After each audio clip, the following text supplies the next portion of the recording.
இன்னைக்கு நானும் கதிரும் உயிர் பொழைச்சதே பெரிய விஷயம். கரெக்டான நேரத்துக்கு நீ கால் பண்ண.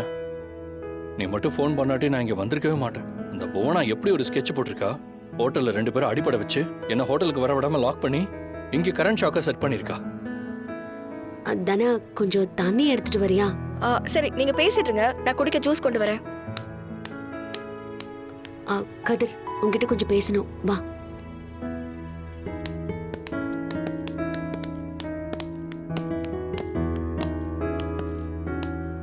கதிர், உனக்கு ஒரு விஷயம் தெரியுமா? புவனேஸ்வரி உன்னை மட்டும் ஹாஸ்பிட்டல்ல லாக் பண்ணல, என்னையும் காஃபி ஷாப்ல வச்சு த்ரெட்டன் பண்ணா.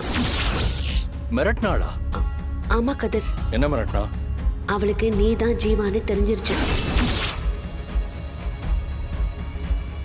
மாயா, என்ன சொல்ற? ஆமா கதிர், நீ தான் ஜீவான்னு ஏன் வாயால கன்ஃபார்ம் பண்ணிக்க விரும்பினா. ஆனா அவளுக்கு தெரிஞ்சிருச்சுல்ல. நீ தான் ஜீவான்னு எனக்கு தெரிஞ்சிருந்தோம், நான் ஏன் பெரியப்பா கிட்ட இந்த விஷயத்த சொல்லலன்னு அவளுக்கு ஒரு சந்தேகம். அந்த ரகசியத்தை தெரிஞ்சுக்கணும்னு தான் அவளுக்கு ஆர்வமா இருந்திருக்கு. நீ எதுவும் சொல்லல. அவகிட்ட போய் நான் சொல்லுவேனா கதிர்? அவ உண்மையை தெரிஞ்சுக்கிட்டதே எனக்கு ரொம்ப ஷாக்கா இருந்தது. அதனால அந்த உண்மையை என் மூலமா கன்ஃபார்ம் பண்ணிக்க நினைச்சப்பதான் என்கிட்ட மாட்டிக்கிட்டா. நீ ஜீவா இல்லைன்னு நான் சாதிச்சிட்டேன். என்ன மிரட்டி உண்மையை வாங்கணும்னு தான் 2 பேரை அடிப்படை வச்சு ஷாக்கு கொடுத்து உன்னை ஹாஸ்பிட்டல்ல லாக் பண்ணி இந்த எல்லா வேலையும் அவ செஞ்சது.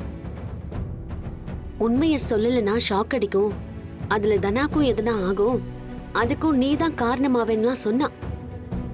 ஆனா நான் நீ ஜீவா இல்ல ஜீவா இல்லன்னு திரும்ப திரும்ப சொல்லிக்கிட்டே இருந்தேன். அவன் நம்புற வரைக்கும் சொல்லிட்டு இருந்தேன். அவன் நம்பினாளா இல்லையா? நம்புற மாதிரி தான் பேசிட்டு இருந்தேன்.